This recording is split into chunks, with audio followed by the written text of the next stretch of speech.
Welcome again to my channel the nursing master.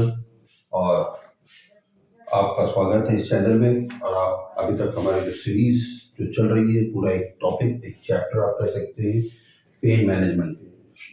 Pain management पे हम लोग बहुत सारे डिटेल्स कर चुके हैं। अब आज कल हम लोग ने जो किया था वो पेन की वो जो थी मेडिकेशंस वो हम लोगों ने किया था। नर्सिंग का जो असेसमेंट था वो हम लोगों ने किया था कि नर्सिंग असेसमेंट क्या करना है आपको पेन का मेडिकेशन देने से पहले। अब आज हम लोग देखेंगे कि approaches for using analgesic agents, कौन कौन सा अप्रोच हम लोग लगाते हैं एनाल्जेसिक एजेंट्स को यूज करने के लिए। तो there are two types of approaches हम लोगों ने पहले देखे थे कि एक मेडिकल मैनेजमेंट है जिसमें कल हमने आपको बताया था, जो लास्ट वीडियो थी उसमें मैंने आपको बताया था कि ओपियोइड्स है और लोकल एनेस्थेटिक्स है and non steroidal anti inflammatory drugs है। इन कैटेगरीज में एनाल्जेसिक एजेंट्स को बांटा गया था। लेकिन इसमें सर्जिकल अप्रोचेस भी होते हैं, ठीक है, वो भी हम उस पर भी हम लोग बात करेंगे। पहली चीज तो ये है कि अगर आपने एनाल्जेसिक्स पेशेंट को हम लोगों ने दे दिया है तो ये एनाल्जेसिक्स जो है ये ब्लड के स्ट्रीम के अंदर मेंटेन होना चाहिए। ब्लड स्ट्रीम में it should be maintained, it should be maintained for 24 hours, यानी एक दिन के लिए, ठीक है। ऐसा नहीं कि एक दिन में पेशेंट का दर्द ठीक हो जाएगा। कुल मिला के कहने का मतलब ये है कि जो एनाल्जेसिक, सपोज आपने आइबुप्रोफेन स्टार्ट किया, और वो आइबुप्रोफेन का डोजेस इतना डिवाइडेड होना चाहिए कि ब्लड के अंदर वो आइबुप्रोफेन एनी टाइम 24 आवर्स तक, 24 आवर्स वो क्या करते रहे, रोटेशन तो नहीं होना चाहिए, वो उस ब्लड स्ट्रीम के अंदर मिक्स रहे, उसको बोलते थ्रेशोल्ड, ठीक है। तो वो जब एक ब्लड में उसका एक इक्विलिब्रियम में, एक रेशो में वो एनर्जेटिक मिक्सअप रहेगी, बनी रहेगी, तो जो आपका एनर्जेटिक का इफेक्ट है, that effect will be much better than जैसे आप बोलते हैं PRN ना। कुछ लोग, कुछ जो है प्रैक्टिशनर, वो क्या लिख देते हैं PRN और SOS आज की डेट में, ठीक है, प्रोरिनाटा, इसके बात करेंगे। PRN SOS यानी कि जब पेशेंट को पेन होगा तभी हम मेडिसिन देंगे। सपोज मान लीजिए आपने 6 आवर्स या हमारे पेशेंट आपके पास आया और आपने सुबह 8 बजे उसको मेडिसिन दे दी, उसको इंजेक्शन या टैबलेट आपने दे दिया। अब उसको पेन शुरू हो गया 1 बजे ही, 1 PM पे। इसका मतलब ये होगा कि फिर से 1 PM पे पेन शुरू हो गया। इसका मतलब ये हुआ कि जो ब्लड स्ट्रीम के अंदर आइबुप्रोफेन का जो एक रेशो होना चाहिए, जो एक इक्विलिब्रियम होना चाहिए, वो इक्विलिब्रियम अब क्या हो रहा है, या तो डिक्रीज हो रहा है या बिल्कुल खत्म हो गया है, ठीक है। क्योंकि ड्रग्स का डिटॉक्सिफिकेशन में जो लीवर है उसका सबसे बड़ा रोल होता है। जितना यूज अप होना चाहिए वो लीवर डिसाइड कर देता है, बाकी वो ब्लड स्ट्रीम करके छोड़ देता है और वो किडनी से बाहर चला जाता है। तो 1 PM पे आके फिर से पेशेंट को पेन होने लगा, क्योंकि सपोज यहाँ पर पेन की इंटेंसिटी 100% थी, 1 PM पे आके वो कभी कितनी रह गई, 60% रह गई, ठीक है। अब पेशेंट कंप्लेन करता है कि मुझको फिर से पेन स्टार्ट हो रहा है 1 PM पे, तो सिस्टर सुनते सुनते 2 PM कर दी मान लो, तो 2 PM तक जाकर फिर पेशेंट, तब तक ये 60% कहाँ तक पहुंच जाएगा, 80%, ठीक है। इन्हीं सब चीजों से बचाने के लिए एक डिवाइडेड डोज में, एक डिवाइडेड डोज में, ठीक है, एक डिवाइडेड डोज में आप क्या करते हैं, पेशेंट को एनाल्जेसिक्स को देते हैं। डिवाइडेड डोज मतलब क्या होता है, बैलेंस्ड एनाल्जेसिया। तो एक अप्रोच है बैलेंस्ड एनाल्जेसिया, ठीक है। तो first approach is balanced analgesia, ठीक है। तो बैलेंस एनाल्जेसिया में यही रहता है कि हम एक तो डिवाइडेड डोज देते हैं plus combination with other analgesics also. यानी कि आप अगर ओपियोइड्स प्लस NSAIDs दोनों एक साथ दे रहे हैं और इसमें दे रहे डिवाइडेड डोजेस में, यानी कि मान लीजिए क्यू 6 आवरली, ठीक है, या क्यू 8 आवरली, हर 8 8 घंटे पे आप दे रहे हैं। तो 8 8 घंटे पे देने से 24 आवर्स के बाद ब्लड स्ट्रीम के अंदर जो इक्विलिब्रियम है या जो रेशियो है, जो थ्रेशोल्ड है उस एनाल्जेसिक्स का, वो एक मेंटेन हो जाएगा। यानी कि 24 आवर्स के बाद जब आप फिर से अगले दिन पहला डोज शुरू करेंगे, उस पहले डोज के समय में इतना उस पेन का थ्रेशोल्ड जो है, जिसका इक्विलिब्रियम जो है ब्लड के साथ इतना मिक्स हो जाएगा कि पेशेंट को पूरा 24 घंटा, हो सकता 48 घंटा और 72 घंटा भी पेन नहीं होगा। तो हमारा अप्रोच ये होना चाहिए कि पेशेंट को पेन कम से कम एक्सपीरियंस हो, और जब ये 1 2 दिन के साथ होगा, देन योर असेसमेंट और your management will be over. Over बोले तो मतलब कि आपको जो टारगेट चाहिए था कि पेशेंट को पेन से रिलीफ करा देना, वो आपने करा दिया। तो balanced analgesia is the first approach, जिसमें डिवाइडेड डोजेस देते हैं कॉम्बिनेशन विद अदर एनाल्जेसिक्स। अब कहने का मतलब ये हुआ कि 24 घंटे के अंदर अगर आपने मॉर्फिन प्लस आइबुप्रोफेन दोनों दे दिया है, तो पहला तो इसका एडवांटेज ये होता है कि दोनों का डोज बहुत कम कम देना पड़ता है, ठीक है। अब जैसे मॉर्फिन आप 10 मिलीग्राम ही दे दिए, मान लीजिए 2 टाइम्स, ठीक है। अब ऐसे आपको मॉर्फिन 3 या 4 बार देनी पड़ती, फायदा तो उससे कितना हो रहा है, एक तो डोज कम हो गया, दूसरा इस मॉर्फिन से जो होने वाले साइड इफेक्ट्स है, वो साइड इफेक्ट्स थोड़े से डिक्रीज हो गए, कम हो गए, ठीक है।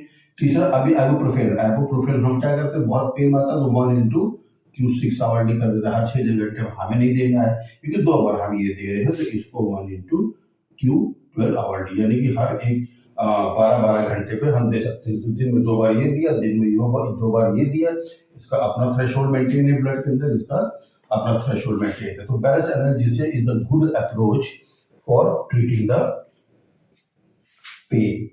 दूसरा अप्रोच जो मैंने आपको बताया था, अभी जो हम लोग बात कर रहे थे कि पीआरएन की, पीआरएन मतलब क्या होता है, प्रोरे नाटा, यानी कि जब पेन होगा तब पेशेंट को दिया जाएगा। उसका बहुत सारा डिसएडवांटेज है। उसका एडवांटेज तब फायदा है कि जब बैलेंस्ड एनाल्जेसिया से पेशेंट का पेन ठीक हो चुका है, ठीक है, तब तो हम पीआरएन फॉर्म में काम कर सकते हैं, ठीक है। इसका मतलब प्रो रे नाटा, ठीक, यानी कि अब जब दर्द होगा तभी तुम दोगे, तो पेशेंट तुमसे अंदर चिल्लाते ही रहेगा, भाई कितनी बार आप डांट में देते ना, क्या है जब देखो तुम दर्द दर्द चिल्लाते रहते, जब देखो तुम दर्द दर्द बोलते रहते, अभी तो तुमको दवा दिया, अरे आपको 8 बजे दवा दिया सुबह 8 AM पे, वो तो बेचारा 2 बजे चिल्ला रहा है। हम्म? आप मान लो आगे वो सिस्टर आएगी तो वो देगी, वाले ब्रदर आएंगे तो वाले ब्रदर देंगे, अभी तुम चिल्लाता है। अब वो ब्रदर आया 3 PM पे, या वो सिस्टर आई 3 PM पे, उसने ओवर लेते लेते बजा दिया 4 PM पे, तो 2 PM पे कंप्लेन करने वाला 4 PM तक आ गया, और यानी कि 2 घंटे का क्या हो गया, यहाँ पर डिफरेंस हो गया, और 2 घंटे तक पेन में रहा। तो जो अप्रोच हमें चाहिए था पेशेंट वो एनाल्जेसिक देने का, कि पेशेंट का पेन मैनेज हो जाए, पेशेंट को पेन ना हो, वो अप्रोच तो हम अचीव ही नहीं कर पाए। 2 घंटे कहाँ, वो तो बेचारा दर्द पहुंचता रहा। In that case this is not practice until and unless the patient 90% relieved from the pain through the first approach, balanced analgesia. Clear है? Nothing to repeat. Okay? तीसरा approach, that is a preventive approach.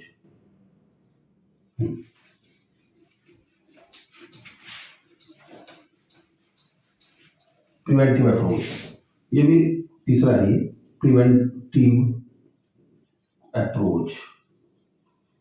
Preventive approach मतलब यही होता है कि इसमें divided doses देना, divided doses, ठीक है, जिससे कि ब्लड के अंदर थ्रेशोल्ड बना रहे, और थ्रेशोल्ड बना रहेगा तो क्या रहेगा, पेशेंट को पेन, तो जो आपका जो टारगेट उस पेन को मैनेज करना है, वो आपने मैनेज कर लेगा, और इसमें भी स्मॉलर डोजेस की यूजेस होती है, ठीक है।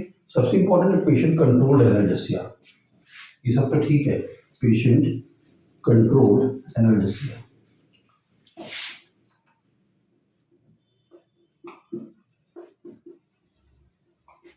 Patient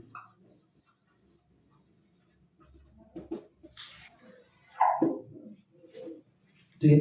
patient control analgesia mostly use किया जाता है पोस्ट ऑपरेटिव पेन के लिए, कोई मेजर सर्जरीज हुई है उसके लिए, ठीक है, या फिर परसिस्टेंट पेन के लिए। ऐसा कोई दर्द है जो लगातार बना हुआ है, हाँ, ऐसा कोई दर्द है जो लगातार बना हुआ, जैसा कैंसर, कैंसर पेन लगातार बना हुआ है। इस कंडीशन में पेशेंट को कंट्रोल्ड एनाल्जेसिया देते हैं। कंट्रोल्ड एनाल्जेसिया का मतलब ये होता है कंटिन्यूअस एंड कंट्रोल्ड। कंटिन्यूअस मतलब ये होता है कि आप जानते हैं, जो लोग सीनियर स्टूडेंट्स होंगे या जो लोग अगर स्टाफ इसको देख रहे हैं, तो इन्फ्यूजन पंप और सीरीज पंप आता है, ठीक है। इन्फ्यूजन पंप है, सीरीज पंप जिसे पीसीएफ पंप भी बोलते हैं। एक्चुअली पीसीएफ पंप तो उसे नहीं बोलना चाहिए, लेकिन किताब में लिखा हुआ इसलिए मैं आपको बता रहा हूँ। बेसिकली ये होते हैं सीरीज पंप या इन्फ्यूजन पंप, ठीक है। और एक पीसीएफ पंप भी है, ठीक है। पेशेंट कंट्रोल एनाल्जेसिया, इस पंप का फायदा, जैसे सीरीज पंप, सीरीज पंप में क्या है, आपने पर ml, ठीक है, मान लो आपने 1 ml पर आवर सेट कर दिया है, तो धीरे धीरे धीरे धीरे पर ml जाता रहेगा। सेम एज इन्फ्यूजन पंप में भी है, ठीक है। पीसीएफ पंप में फायदा ये होता है कि this is also a kind of series pump, मगर इसमें क्या है कि सपोज आपने 1 ml पर आवर पर सेट कर दिया है, लेकिन हमको ये मालूम है कि पेशेंट को 4 घंटे बाद जैसे जैसे एनेस्थीसिया का इफेक्ट कम होगा, उसको सीवियर पेन उठेगा। इस समय पे एक बोलस शॉट इंजेक्ट हो जाता है, देन फिर again it comes on 1 ml per hour, ठीक है। This is the story of PCA pump. तो पेशेंट कंट्रोल्ड एनाल्जेसिया में ये रहता है कि पेशेंट को कंटिन्यूअस, ठीक है, एनाल्जेसिक्स का इन्फ्यूजन उनको चलता रहता है, चाहे वो ओरल दी। अब ऐसा नहीं कि मुंह खोला तो टप टप टप टप टैबलेट डालते जा रहे हैं, ऐसा नहीं।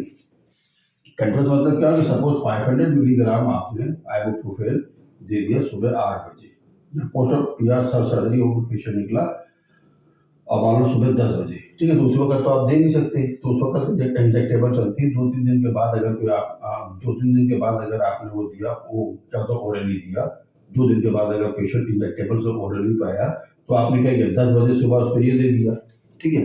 लेकिन अब लग रहा है कि 2 बजे उसको पेन का सिवियरिटी ज़्यादा उठती है, तो हमने क्या किया, 10, 11, 12, 1, 2, 4 घंटे बाद फिर एक डोज दे दिया, ठीक है। तो ओरली खैर इस कंडीशन में बहुत कम यूज करते हैं।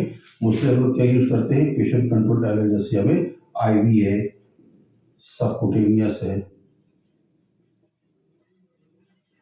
और एपिड्यूरल है।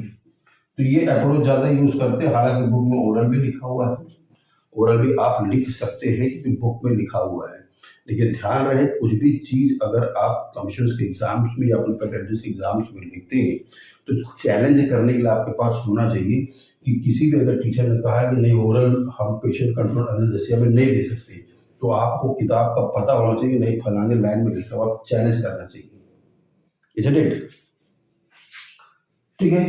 तो पेशेंट कंट्रोल एनाल्जेसिया में परसिस्टेंट पेन के लिए हम लोग देते हैं, या फिर बहुत बड़ी बड़ी सर्जरीज होती है जिसके पोस्ट ऑपरेटिव पेन में देते हैं, ठीक। इसमें फायदा यही रहता है कि पेशेंट को जब कम पेन रहता है तो छोटा छोटा डोज जाता है, और मान लीजिए कि जैसे जैसे एनेस्थीसिया का इफेक्ट कम होता है, अचानक से पेन उसका तेजी से उठेगा, उस टाइम बोलस शॉट चला जाता है और फिर उसी कंट्रोल में चला आता है।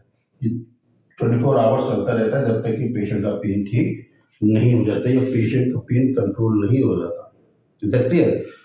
तो अगर आपको ये कंटेंट लगता है कि ये कंटेंट आपके लिए यूजफुल है और ये कंटेंट आपको कुछ हेल्प कर सकता है, तो इसको सिर्फ अपने तक सीमित न रखें, इसको आगे भी शेयर करें, उन लोगों को भी बताएं जो लोग उस अप्रोच तक नहीं पहुंच पा रहे हैं।